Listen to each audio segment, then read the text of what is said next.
السلام علیکم ورحمۃ اللہ وبرکاتہ نحمدہ ونصلی علی رسولہ الکریم اما بعد۔ صحیح بخاری اور مسلم کی ایک حدیث ہے، حضرت ابو ہریرہ رضی اللہ تعالیٰ عنہ اس حدیث کے راوی ہیں۔ وہ بیان کرتے ہیں کہ نبی اکرم صلی اللہ علیہ وسلم نے ارشاد فرمایا، ان للہ ملائکۃ یطوفون فی الطرق یلتمسون اہل الذکر فاذا وجدوا قوما یذکرون اللہ تنادوا ہلموا الی حاجتکم قال فیہف۔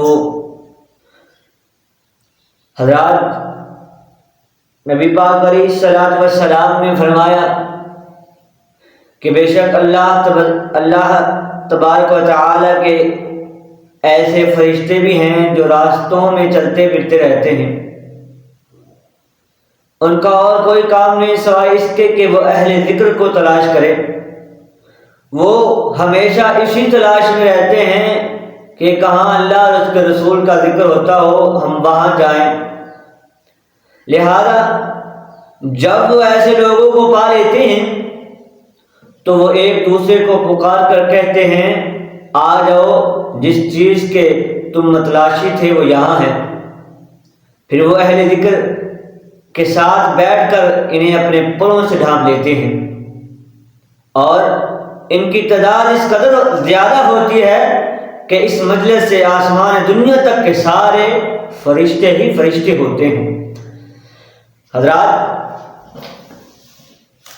یعنی اللہ کے کچھ فرشتوں کی ڈیوٹی یہ ہے کہ وہ صرف دنیا میں اہل ذکر کو تلاش کریں، جہاں اللہ اور اس کے رسول کا ذکر ہو رہا ہو، جہاں قرآن و حدیث کا ذکر ہو رہا ہو، جہاں اچھائی کا ذکر ہو رہا ہو، جہاں نیکی کا ذکر ہو رہا ہو۔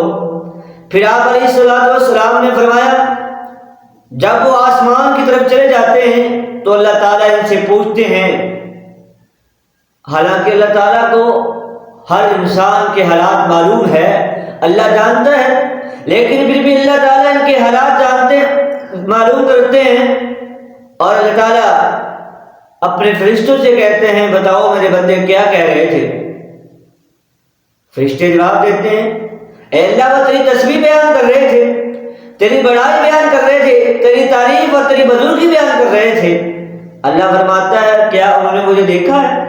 فرشتے کہتے ہیں، اللہ انہوں نے تجھے نہیں دیکھا۔ پھر اللہ فرماتا ہے، اگر وہ مجھے دیکھ لیتے تو کیا کرتے؟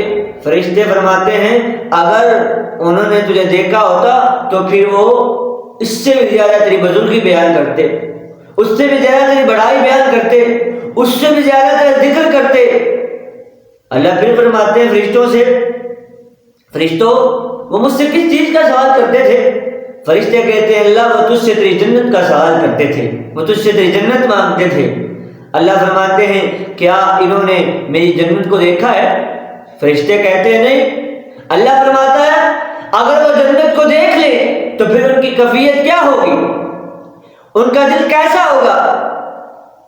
تو فرشتے کہتے ہیں، اے اللہ اگر انہوں نے اسے دیکھا ہوتا تو وہ اس سے بھی زیادہ اس کے لیے شوقین ہوتے، مزید اس کے طلب کے لیے، رغبت کے لیے تجھ سے دعائیں کرتے، نیک اعمال کرتے۔ اللہ پھر پوچھتا ہے، وہ کس چیز سے پناہ مانگتے تھے؟ فرشتے جواب دیتے ہیں، اللہ جہنم کے آگ سے۔ اللہ پھر فرشتوں سے فرماتے ہیں، کیا انہوں نے اسے دیکھا ہے؟ فرشتے کہتے ہیں، نہیں دیکھا۔ اللہ فرماتا ہے، اگر وہ اسے دیکھ لیں تو پھر ان کی حالت کیا ہوگی؟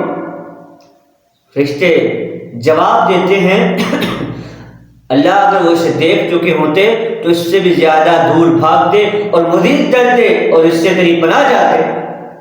تو اللہ تعالیٰ پھر فرشتوں کو فرماتے ہیں، فَأُشْهِدُكُمْ أَنِّي قَدْ غَفَرْتُ لَهُمْ، فرمایا میں تمہیں گواہ بناتا ہوں، تم گواہ بن جاؤ کہ میں نے اس مجلس میں آنے والے سب کو معاف کر دیا۔ فرشتے میں سے ایک فرشتہ کہتا ہے، اللہ اس مجلس میں فلاں بندہ بھی تھا جو ان میں سے نہیں تھا، بلکہ وہ کسی اپنے کام کے لیے آیا تھا۔ لیکن پھر بھی ان کے ساتھ بیٹھ گیا. اللہ فرماتے ہیں وَلَهُ غَفَرْتُ، میں نے اسے بھی معاف کر دیا. فرمایا هُمُ الْقَوْمُ لَا يَشْقَ بِهِمْ جَلِيسُهُمْ، فرمایا یہ وہ لوگ ہیں کہ ان کے ساتھ بیٹھنے والا شخص بھی ان سے معلوم نہیں ہوتا.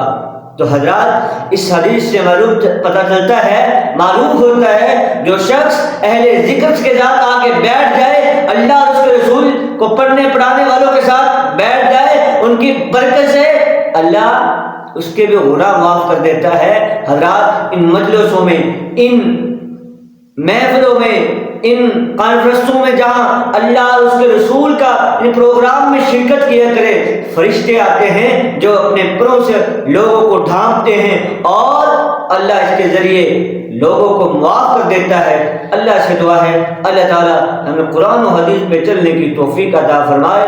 وما توفیقی الا باللہ.